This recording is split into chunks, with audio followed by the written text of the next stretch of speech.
By the early 19th century, the U.S. was rapidly growing, both in size and power.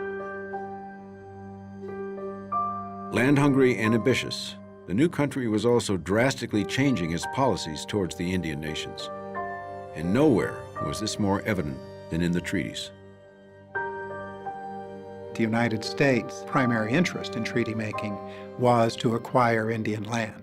And so the treaties were used for that purpose, especially as the United States found itself in a position to pretty much dictate the terms of the treaty. And so the treaties morphed from this friendship and reciprocity sort of relationship into a very one-sided thing. There's almost a mythology about this, that somehow when the Pilgrims arrived, they were dragging land behind them. There was no land brought here. The land here was Native nations. And this is what the United States needed. It's what it wanted. They wanted all of it. They wanted everything.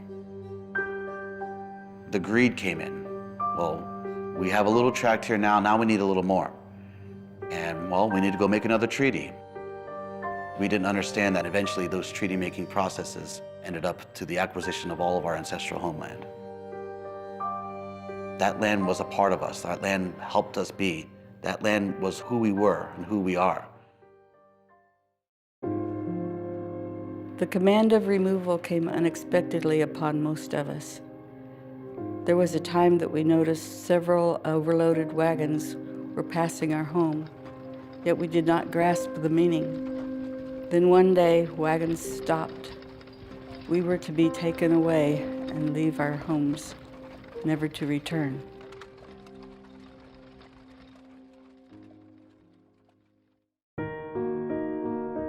To get what they wanted, U.S. officials brokered treaties through any means available. Their tactics were so corrupt that the once trusted treaties became quickly known as bad paper. There were people at these treaty negotiations who would do anything to get an agreement on the table. And so there was very routinely bribery, individual payments made to tribal leaders. Alcohol would be used to put people in an agreeable frame of mind, and even coercion to say to people, you must sign this agreement or else. Every means of trickery and fraud was employed against Native nations. The United States would appoint a false leadership, people who had no right to speak for the tribe, and say, you're the leader of this tribe, sign this paper giving away all your land. As the century progressed, the treaties became more and more lopsided, a far cry from the parallel paths of the Goswenta.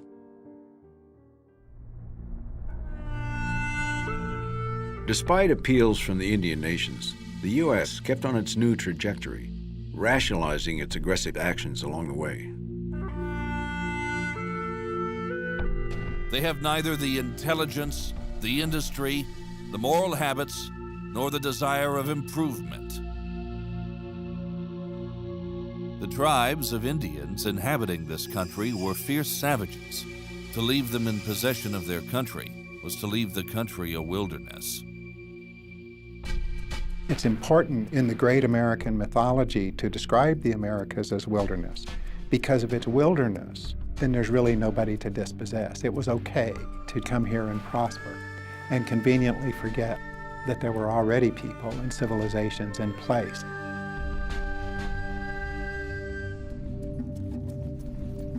At first we had something to eat, but that gave out and we were starving. We came to a slippery elm tree and ate the bark of that. Lots took sick and died.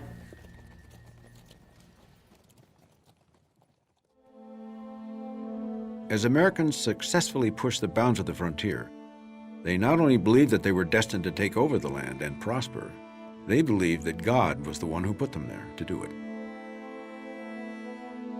They believed that it was God's will, that the United States should be a continental nation stretching from the Atlantic to the Pacific. As each wave of immigration would come, they'd move into an area. The United States would then make some sort of arrangement with the tribe to get that land from them. And then more would come, and they'd advance the frontier even further. The power of manifest destiny, of expansion, of inevitability, of God's providence helped to rally people around not only the idea of Americans as entitled to North America, but rallied them around the idea that Indian people were barriers to civilization and barriers to progress. No matter how many treaties were signed or how much land they gave to the United States, the Indian was still in the way. This was known as the Indian problem. This so-called problem continued despite a decades-old policy to force Indians to swap their land east of the Mississippi for land west of it. The Indians would then move to those western parts and away from the Americans. This plan was simply called removal. The Removal Act was the centerpiece of Andrew Jackson's political agenda, and it was very controversial at the time. It was very widely debated. There was lots of discussion across the country, and very many prominent people spoke up against it. Will the American government steal? Will it lie? Will it kill? I have no desire to see the poor remnants of a once powerful people. The removal bill represents oppression with a vengeance. The removal process, it was, all right, you've made these treaties. Now, you can have one of two things. You can keep your sovereignty, but you can't keep your land. But if you keep your land, then you have to assimilate and no longer be Indian. You will have sovereignty or you have your land. You can't have both. Across the United States, the Removal Act divided the country. But across the Indian nations, reaction was unanimous. We are surrounded by white people, and there are encroachments made. What assurances have we that similar ones will not be made on us should we remove to the Mississippi? Look here, Father. Our lands belong to us. We shall keep them. We do not wish to talk to you anymore. We had already been fighting to keep that land. And sure enough, when the government was coming in there to take us out of that land, we fought even more. But at some point, you have to realize that this fighting is all going to be about death. And death is coming. Then I need to be protecting my family, and I want my children to survive. So we have to endure this removal. Many of the tribes did choose to accept removal as a means of maintaining the tribal nation. What choice was there? After decades of engagement, they could no longer resist. And so they gave up their lands, they gave up their homes, they gave up their fields and forests, they gave up literally their way of life in order to be able to stay together and be what they were.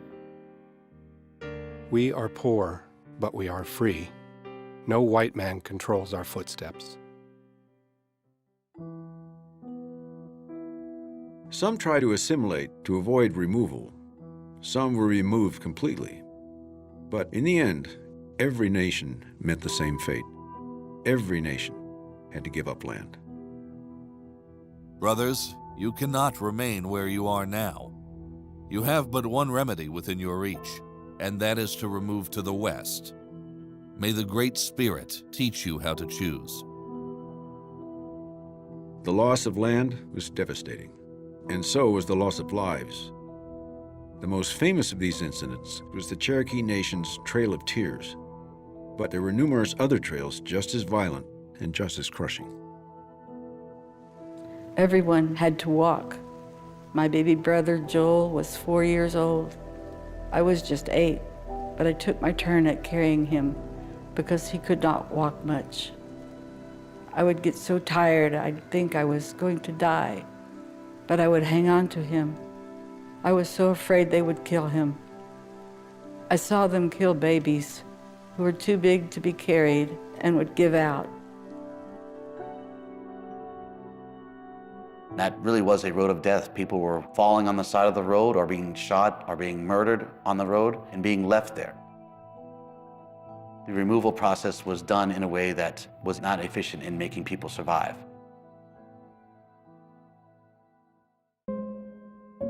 Of the millions of Indian people that lived before the first colonists arrived, by the end of the 19th century, only 250,000 remained. The removal of a tribe was certain to destroy all of the things they knew about taking care of themselves, all of their medicines, all of their foods. Everything about them had to change in order to survive. It can only be understood as an act of destruction. When you move a people from one place to another, when you displace people, when you wrench people from their homelands, wasn't that genocide? We don't make the case that there was genocide. We know there was, yet here we are. When we were forced to leave our land, we took the fires with us. We took the embers along. Then when we got to Oklahoma, we rekindled the old fire. Old home or new home, it is the same fire.